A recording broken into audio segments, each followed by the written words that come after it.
नमस्कार, स्वागत है आप सभी का डीडी न्यूज के इस खास बुलेटिन एक्सप्रेस 100 में, जहां हम आपके लिए लेकर आते हैं राजनीति, मनोरंजन, देश दुनिया, खेल और व्यापार जगत की सभी बड़ी खबरों को एक्सप्रेस यानी कि फटाफट अंदाज में। आपके साथ मैं हूं संध्या शर्मा। तो देखिए खबरें तेज रफ्तार से। प्रधानमंत्री नरेंद्र मोदी आज से आंध्र प्रदेश और ओडिशा के दौरे पर रहेंगे। पीएम विशाखापट्टनम में 2 लाख करोड़ रुपए से अधिक की परियोजनाओं का लोकार्पण, उद्घाटन और शिलान्यास करेंगे। प्रधानमंत्री विशाखापट्टनम के पास पुदमदक्का में अत्याधुनिक एनटीपीसी ग्रीन एनर्जी लिमिटेड की ग्रीन हाइड्रोजन हब परियोजना की आधारशिला रखेंगे।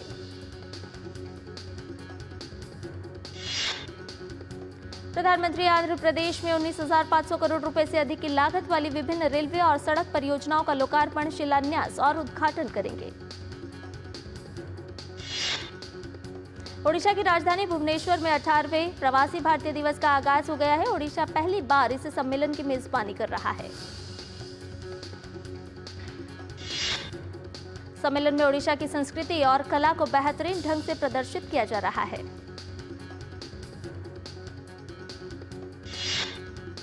विदेश मंत्री डॉक्टर एस जयशंकर, केंद्रीय मंत्री मनसुख मांडविया और ओडिशा के मुख्यमंत्री ने युवा प्रवासी भारतीय दिवस का संयुक्त रूप से उद्घाटन किया। कार्यक्रम को संबोधित करते हुए डॉक्टर एस जयशंकर ने कहा कि विकसित भारत की इस यात्रा में प्रवासी भारतीयों का अहम योगदान है। डॉक्टर एस जयशंकर ने कहा, युवा पीढ़ी भारत के विकास में बहुत महत्वपूर्ण भूमिका निभा रही है। उन्होंने कहा, युवाओं को उनके प्रयास के लिए मजबूती देने के लिए सही मार्गदर्शन जरूरी है। प्रधानमंत्री नरेंद्र मोदी कल 18वें प्रवासी भारतीय दिवस सम्मेलन का उद्घाटन करेंगे। सम्मेलन की थीम है विकसित भारत में प्रवासी भारतीयों का योगदान। प्रधानमंत्री प्रवासी भारतीय एक्सप्रेस की उद्घाटन यात्रा को झंडी दिखाकर रवाना करेंगे, जो प्रवासी भारतीयों के लिए एक विशेष पर्यटक ट्रेन है। ये ट्रेन दिल्ली के निजामुद्दीन रेलवे स्टेशन से रवाना होगी और 3 सप्ताह की अवधि के लिए भारत में पर्यटन और धार्मिक महत्व के कई स्थलों की यात्रा करेगी। एक राष्ट्र एक चुनाव पर संयुक्त संसदीय समिति की पहली बैठक नई दिल्ली में जारी है। समिति को विधि एवं न्याय मंत्रालय के अधिकारी जानकारी देंगे। ये बैठक जेपीसी के अध्यक्ष पीपी चौधरी ने बुलाई है।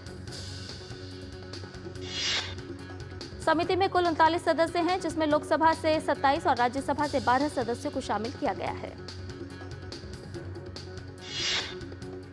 एक देश एक चुनाव पर संयुक्त संसदीय समिति के अध्यक्ष पीपी चौधरी ने बैठक से पहले कहा कि हमारा प्रयास रहेगा कि सबकी राय लें, उसके बाद बिल को खुले दिमाग से समीक्षा करेंगे। एक देश एक चुनाव पर बनी जेपीसी के सदस्य भाजपा सांसद संजय जायसवाल ने कहा कि बार बार चुनाव से देश की पूरी कार्यप्रणाली अस्थिर हो जाती है। उन्होंने कहा कि अब इसे व्यवस्था को दोबारा ठीक करने का समय आ गया है। मालदीव के रक्षा मंत्री घासन मौमून भारत की 3 दिवसीय यात्रा पर है। रक्षा मंत्री राजनाथ सिंह ने उनका स्वागत किया। मालदीव के रक्षा मंत्री मोहम्मद घासन मौमून को मानेकशॉ सेंटर में गार्ड ऑफ ऑनर दिया गया। रक्षा मंत्री राजनाथ सिंह ने मालदीव के रक्षा मंत्री मोहम्मद घासन मौमून के साथ प्रतिनिधिमंडल स्तर की वार्ता की। संभल के शाही जामा मस्जिद मामले में आज मस्जिद कमेटी द्वारा दाखिल याचिका पर इलाहाबाद हाईकोर्ट में सुनवाई होगी। जस्टिस रोहित अग्रवाल की सिंगल बेंच आज इस मामले की सुनवाई करेगी। शाही जामा मस्जिद की इंतजामिया कमेटी ने संभल की जिला अदालत में दाखिल मुकदमे के खिलाफ इलाहाबाद हाईकोर्ट में शनिवार को याचिका दाखिल की थी। असम में दिमा हसाओ के एक कोयला खदान में फंसे मजदूरों में से एक का शव बरामद हुआ है। अन्य मजदूरों की तलाश में जुटी भारतीय सेना, असम राइफल्स, एनडीआरएफ समेत कई टीम। असम के मुख्यमंत्री हिमंता बिस्वा शर्मा ने दुख व्यक्त करते हुए मजदूर के परिजनों के प्रति संवेदना व्यक्त की है। मुख्यमंत्री हिमंता बिस्वा शर्मा ने जानकारी दी कि कुएं में पानी भरने से राहत और बचाव कार्य में उत्पन्न चुनौतियों के बावजूद कोयला खदान में बचाव अभियान जारी है। एनडीआरएफ के डिप्टी कमांडेंट एन तिवारी ने जानकारी देते हुए बताया कि बचाव ऑपरेशन तेजी से चलाया जा रहा है और जल्द से जल्द खनिकों तक पहुंचकर सभी को बचा लेंगे। केंद्रीय स्वास्थ्य और परिवार कल्याण मंत्री जेपी नड्डा असम के दौरे पर हैं। स्वास्थ्य मंत्री ने असम के तेजपुर स्थित एलजीबी क्षेत्रीय मानसिक स्वास्थ्य संस्थान का दौरा और वहां बोर्ड ऑफ गवर्नेंस की बैठक में भाग लिया। सज्जन कुमार के खिलाफ 1984 के सिख विरोधी दंगों से जुड़े एक मामले में राउस एवेन्यू कोर्ट का फैसला 21 जनवरी के लिए टला। ये मामला दिल्ली में सरस्वती विहार इलाके में 1 नवंबर 1984 को ही सिख पिता पुत्र की हत्या से जुड़ा है। श्री वी नारायणन भारतीय अंतरिक्ष अनुसंधान संगठन का नया अध्यक्ष और अंतरिक्ष विभाग का सचिव नियुक्त होंगे। वे इसरो के मौजूदा अध्यक्ष एस सोमनाथ का स्थान लेंगे। एचएमपीवी को लेकर केंद्र सरकार और विभिन्न राज्य सरकारें अलर्ट पर हैं। अधिकारियों को दिशा निर्देश जारी किए जा रहे हैं। ओडिशा सरकार के स्वास्थ्य मंत्री मुकेश महालिंग ने बताया कि एचएमपीवी वायरस को लेकर घबराने की जरूरत नहीं है। ओडिशा में अभी तक कोई मामला सामने नहीं आया है। हमने दिशा निर्देश भी जारी कर दिए हैं। संभल के डीएम राजेंद्र पेंसिया ने जानकारी दी कि गणेशपुर मंदिर के अंतर्गत मंदिर और उसके आसपास का घाट बावड़ी खराब अवस्था में है। हम उसका जीर्णोद्धार कराकर सौंदर्यीकरण कराएंगे। हम उस स्थान की गरिमा को दोबारा वापस लाएंगे। शिवसेना यूबीटी नेता आदित्य ठाकरे ने कहा, हमारा शुरू से यही सिद्धांत रहा है कि चुनाव के दौरान हम जो भी वादे करते हैं वे सभी पूरे करके दिखाते हैं और जो वादे हम पूरे नहीं कर सकते उन्हें हम कभी भी अपने घोषणा पत्र में नहीं लाते हैं। दिल्ली चुनाव का काउंटडाउन शुरू हो गया है। दिल्ली विधानसभा चुनाव में आम आदमी पार्टी, भारतीय जनता पार्टी और कांग्रेस के बीच त्रिकोणीय मुकाबला देखने को मिलेगा।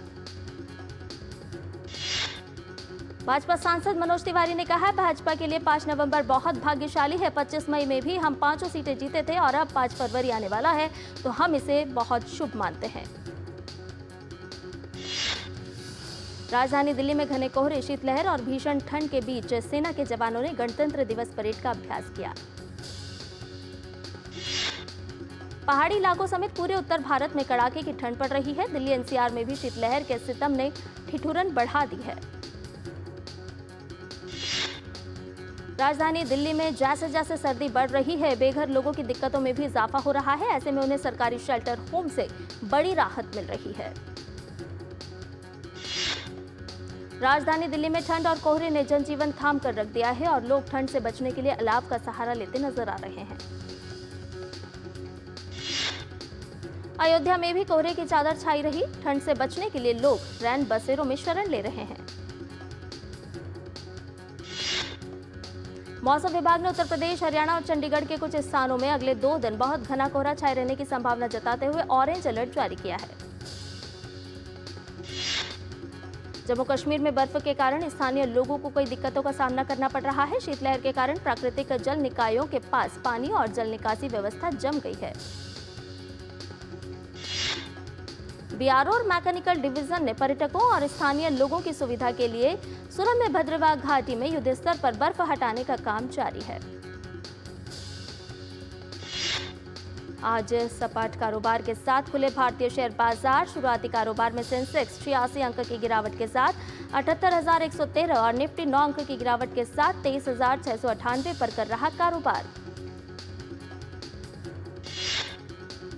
वित्त मंत्री निर्मला सीतारमण 1 फरवरी को पेश करेंगी बजट से पहले अलग अलग सेक्टर से जुड़े हुए लोग वित्त मंत्री से मिलकर रख रहे हैं अपनी मांग और सुझाव।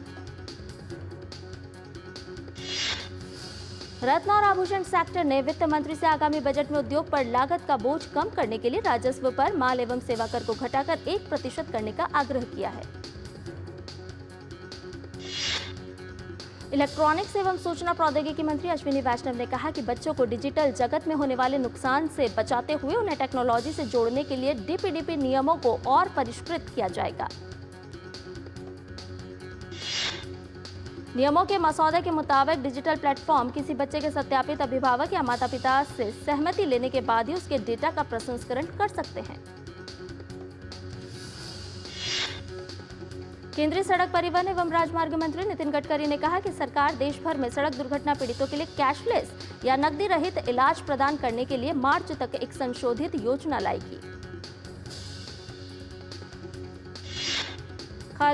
केंद्रीय खाद्य प्रसंस्करण उद्योग मंत्री चिराग पासवान ने ग्रेटर नोएडा में इंडस फूड 2025 का किया उद्घाटन। ये एशिया की प्रमुख वार्षिक खाद्य एवं पेय व्यापार प्रदर्शनी का 8वां संस्करण है।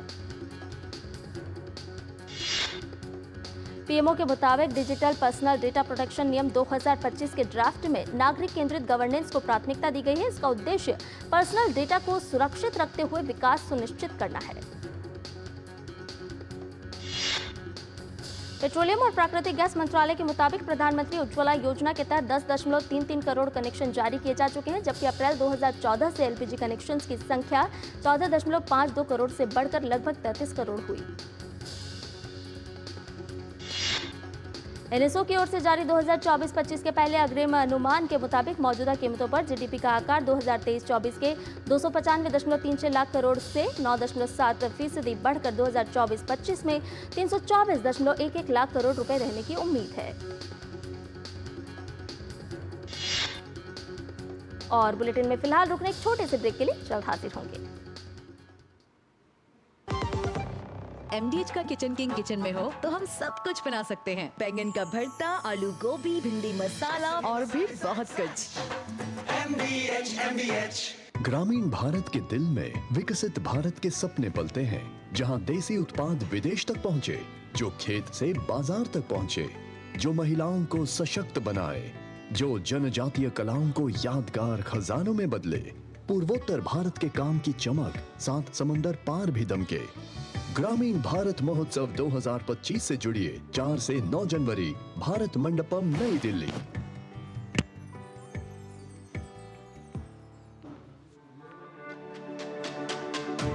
मेरी पसंद, मेरी पसंद, मेरी पसंद, मेरी पसंद, हमारी पसंद, हम सबकी पसंद। मजबूत देश का मजबूत सरिया हो गया स्टील। और ब्रेक के बाद एक्सप्रेस 100 में आपका एक बार फिर से स्वागत है। एनएसओ के अनुसार कृषि क्षेत्र की वृद्धि दर चालू वित्त वर्ष में बढ़कर 3.8% पहुंच सकती है। 2023-24 में क्षेत्र 1.4% की रफ्तार से बढ़ा था। सीसीआई ने टाटा इलेक्ट्रॉनिक्स को पेगाट्रॉन टेक्नोलॉजी इंडिया का बड़ा हिस्सा खरीदने की मंजूरी दी। सीसीआई के मुताबिक इस सौदे के तहत टीपीएल 2 बार में पेगाट्रॉन इंडिया का बड़ा हिस्सा खरीदेगी। सिंगापुर सरकार की निवेश company Temasek Haldiram snacks foods में 10% हिस्सेदारी खरीदेगी। टेमासेक $10 अरब पर हल्दीराम में हिस्सेदारी खरीदेगी। सुप्रीम कोर्ट ने साल 2021 में हुए साइबर फ्रॉड की एक वारदात में भारतीय स्टेट बैंक को लापरवाही से काम करने का दोषी पाया। सुप्रीम कोर्ट ने बैंक को पीड़ित को 94,000 रुपए लौटाने का दिया आदेश। एचडीएफसी बैंक ने ब्याज दरों में कटौती का किया ऐलान। बैंक ने चुनिंदा अवधियों पर अपने marginal cost of funds based landing rate में 5 बेसिस पॉइंट्स तक की कटौती की। Federation of automobile dealers association के आंकड़ों के मुताबिक दोपहिया और यात्री वाहनों की मजबूत मांग से 2024 में गाड़ियों की बिक्री में सालाना आधार पर 9% की वृद्धि दर्ज की गई। स्थिर ब्याज दरों व मजबूत आर्थिक विकास के बीच महंगे मकानों की बिक्री 7% बढ़कर 2024 में 12 साल के शीर्ष पर पहुंची। इस दौरान कुल 3.51 लाख यूनिट्स की बिक्री हुई। माइक्रोसॉफ्ट भारत में क्लाउड और एआई बुनियादी ढांचे के विस्तार के लिए $3 अरब का करेगी निवेश।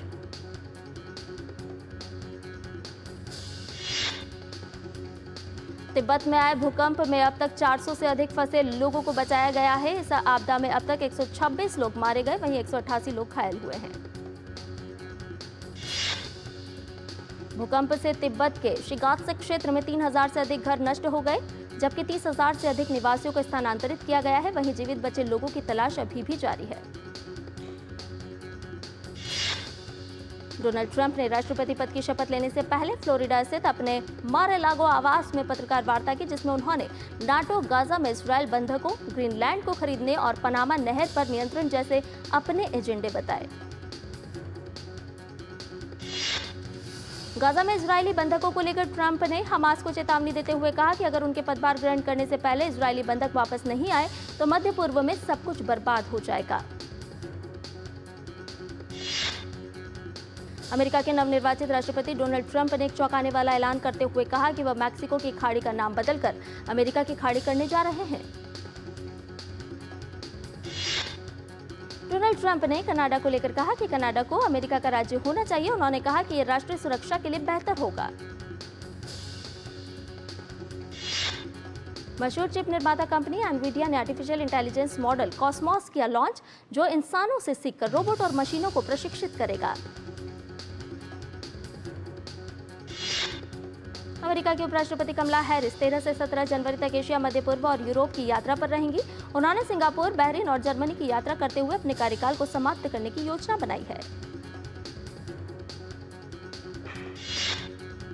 वेनेजुएला की संसद ने आंतरिक मामलों में हस्तक्षेप को लेकर कई पूर्व लैटिन अमेरिकी राष्ट्रपतियों को पर्सोना नॉन ग्राटा घोषित किया।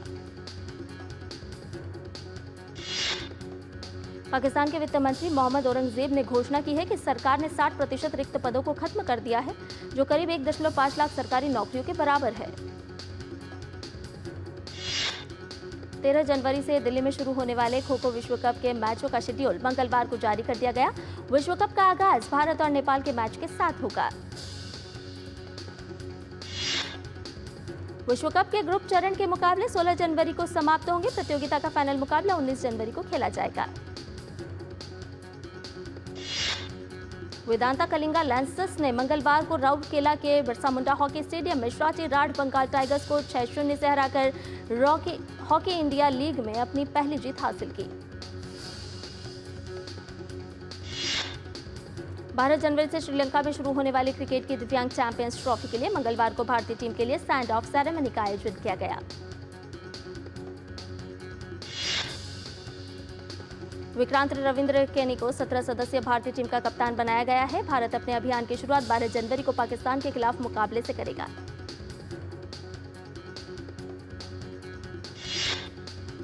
क्रिकेट के दिव्यांग चैंपियंस ट्रॉफी के लिए डीडीसी अध्यक्ष रोहन जेटली ने टीम इंडिया को दी बधाई। कहा, दिव्यांग खिलाड़ियों को जड़ से मजबूती देने की कड़ी में कई और कदम समय के साथ देखने को मिलेंगे। भारतीय बैडमिंटन खिलाड़ी लक्ष्य सेन मलेशिया ओपन से बाहर हो गए हैं। लक्ष्य को पहले दौर के मुकाबले में ताइवान के चियू जेन के हाथों 21-14, 21-7 से मुकाबला गंवाना पड़ा। दिल्ली में आयोजित हुई मिशन ओलंपिक सेल की बैठक की अध्यक्षता खेल मंत्री मनसुख मांडविया ने की। 2028 ओलंपिक की तैयारी को लेकर हुई चर्चा। न्यूकासल यूनाइटेड ने लीग कप के सेमीफाइनल के पहले लेग के मुकाबले में आर्सेनल की टीम को 2-0 से हरा दिया। न्यूकासल की ओर से अलेक्जेंडर इसाक और एंथनी गॉर्डन ने गोल किए। आर्सेनल और न्यूकासल के बीच सेमीफाइनल के दूसरे लेग का मुकाबला 5 फरवरी को आयोजित होगा। न्यूकासल अगर फाइनल में पहुंचता है तो ये पिछले तीसरे सीजन में ऐसा तीसरी बार होगा। Real Madrid star Vinicius junior पर 2 मैच का प्रतिबंध। ला लीगा मैच के दौरान वालेंसिया को गोलकीपर को दिया गया था धक्का। फ्रांस की राष्ट्रीय फुटबॉल टीम के कोच डिडियर डेशॉम्प 2026 के बाद अपने अनुबंध को नहीं बढ़ाएंगे। आगे फ्रेंच सॉकर फेडरेशन ना दी जानकारी। साल 2012 से है फ्रांसीसी फुटबॉल टीम के coach. Adelaide international tennis tournament के अंतिम 16 में पहुंची ऑन्स जैपियर अमेरिका की डैनियल कॉलिंस को दी मात।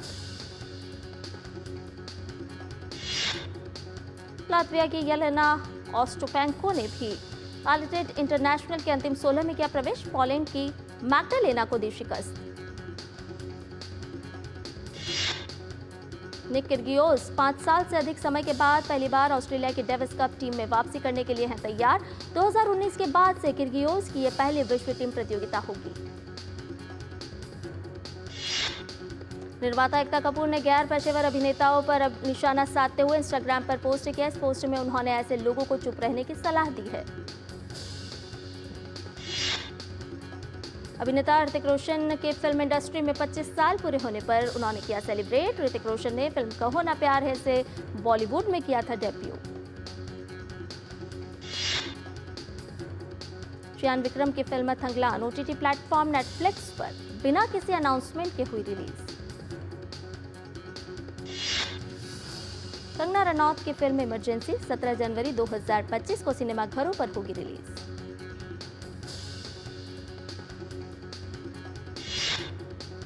कंगना रनौत ने अपनी फिल्म इमरजेंसी की रिलीज में आई अड़चनों को लेकर बात करते हुए कहा कि फिल्म के रिलीज में बहुत संघर्ष रहा, काफी चीजों का सामना करना पड़ा और यह आसान सफर नहीं था। मलयालम अभिनेत्री हनी रोज ने बिजनेसमैन बॉबी चामनूर के खिलाफ पुलिस में शिकायत दर्ज कराई है, जिसमें उन पर यौन रूप से गलत कमेंट करने का आरोप लगाया गया है। कर्नाटक सरकार ने रेणुका स्वामी हत्याकांड के मुख्य आरोपी कन्नड़ अभिनेता दर्शन और अन्य को जमानत दिए जाने के खिलाफ सुप्रीम कोर्ट का दरवाजा खटखटाया है। कार रेसिंग के शौकीन south superstar Ajit Kumar Dubai में कार रेसिंग प्रैक्टिस के दौरान हुए भयानक एक्सीडेंट के शिकार। हादसे में अभिनेता को कोई चोट तो नहीं आई, लेकिन उनकी कार पूरी तरह से दुर्घटनाग्रस्त हो गई। उदित नारायण ने सोमवार रात को अपनी बिल्डिंग में आग लगने के बाद प्रशंसकों को अपनी सुरक्षा का आश्वासन दिया। इस हादसे में एक व्यक्ति की मौत हो गई थी। राजपाल यादव ने फिल्म बेबी जॉन पर अपने विचार साझा करते हुए कहा कि वरुण सच में एक मेहनती इंसान है। उन्होंने हमेशा इंडस्ट्री में टाइप कास्टिंग से बचने के लिए कोशिश की है, इसलिए उन्होंने हमेशा अलग अलग भूमिकाओं की फिल्में की हैं। बॉलीवुड अभिनेत्री शिल्पा शेट्टी के पति और बिजनेसमैन राज कुंद्रा ने कथित तौर पर डीबी डिजिटेनमेंट के साथ 3 फिल्मों को किया साइन। ये सभी फिल्में पंजाबी भाषा में होंगी। राज इन तीनों फिल्मों में मुख्य भूमिका में नजर आएंगे। सोनी के शो सीआईडी ने 6 साल की वापसी के बाद पहले ही हफ्ते में अमिताभ बच्चन के शो कौन बनेगा करोड़पति को टीआरपी के मामले में दी पटकनी। फिल्म ये जवानी है दीवानी ने 11 साल बाद भी फिल्म बॉक्स ऑफिस पर की धांसू कमाई। फिल्म 200 करोड़ के क्लब में शामिल होने से महज 3 करोड़ पीछे। फिल्म बेबी जॉन में अभिनय के बाद अब वामिका गब्बी G2 में नजर आएंगी। इस फिल्म में वामिका के साथ अदीबी शेष और इमरान हाशमी आएंगे नजर। साउथ सुपरस्टार प्रभास की फिल्म राजा साहब 10 अप्रैल को सिनेमाघरों में देगी दस्तक। ये एक हॉरर फिल्म होगी।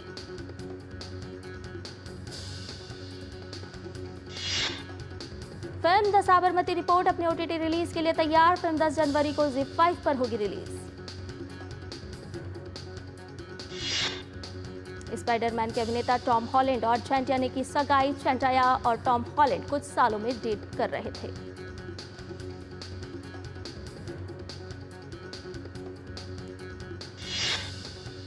और इसके साथ ही एक्सप्रेस न्यूज में फिलहाल इतना ही, लेकिन इस वक्त भारतीय जनता पार्टी की तरफ से डॉक्टर सुधांशु त्रिवेदी एक प्रेस वार्ता कर रहे हैं। आइए आपको सीधे लिए चलते हैं। श्री सौरभ भारद्वाज के द्वारा हुआ, वो जितना भी प्रयास कर लें, परंतु शीश महल जो केजरीवाल जी की विलासिता का स्मारक है और इट इज द म्यूजियम, इसे अब वो बचा नहीं सकते। दिल्ली की जनता को जिस निर्लज्जता के साथ लूटकर इस शीश महल का में अनेक प्रकार की सुख भोग की वस्तुओं का संग्रहालय बनाया गया, उस हकीकत से वो बच नहीं सकते। और इसी से बचने के लिए जो कुछ उन्होंने आज किया है, वो राजनीतिक दृष्टि से उच्छृंखलता, उद्दंडता और अराजकता का एक भोंडा प्रदर्शन है, जो आम आदमी पार्टी के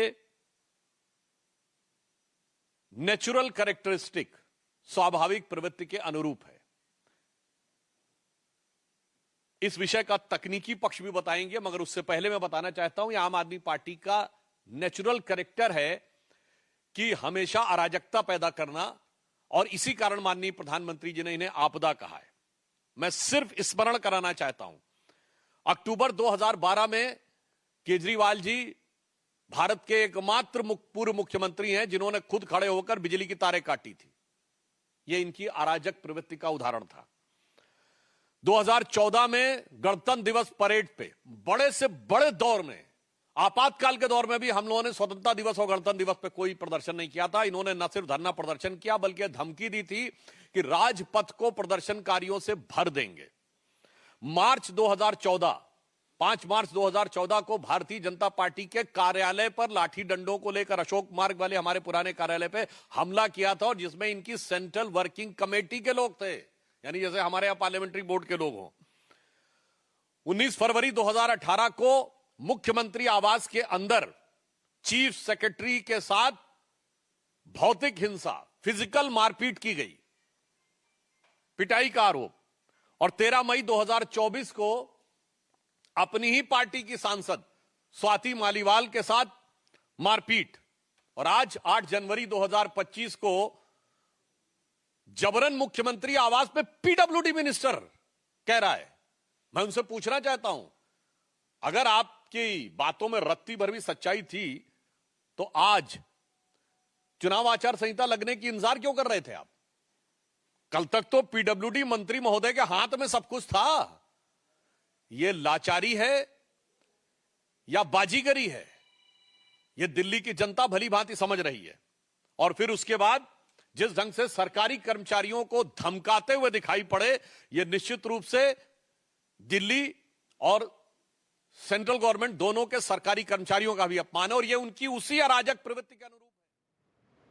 तो भाजपा प्रवक्ता डॉक्टर सुधांशु त्रिवेदी को अभी आप सुन रहे थे, जो कि साफ तौर पर अरविंद केजरीवाल पर तमाम हमले बोल रहे थे और साफ तौर पर ये भी कह रहे थे कि किस तरह से शीश महल बनाने के लिए उन्होंने दिल्ली की जनता को लूटा है, किस तरह से वो एक अराजक कैरेक्टर के रूप में सामने आए और उन्होंने किस तरह से धरने, प्रदर्शन, आंदोलन किए और कहीं ना कहीं दिल्ली की शांति को भंग करने का काम किया और अराजकता फैलाने का साफ तौर पर वो लगातार काम करते रहे हैं। तो तमाम तरह के हमले करते हुए, प्रहार करते हुए डॉक्टर सुधांशु त्रिवेदी इस समय।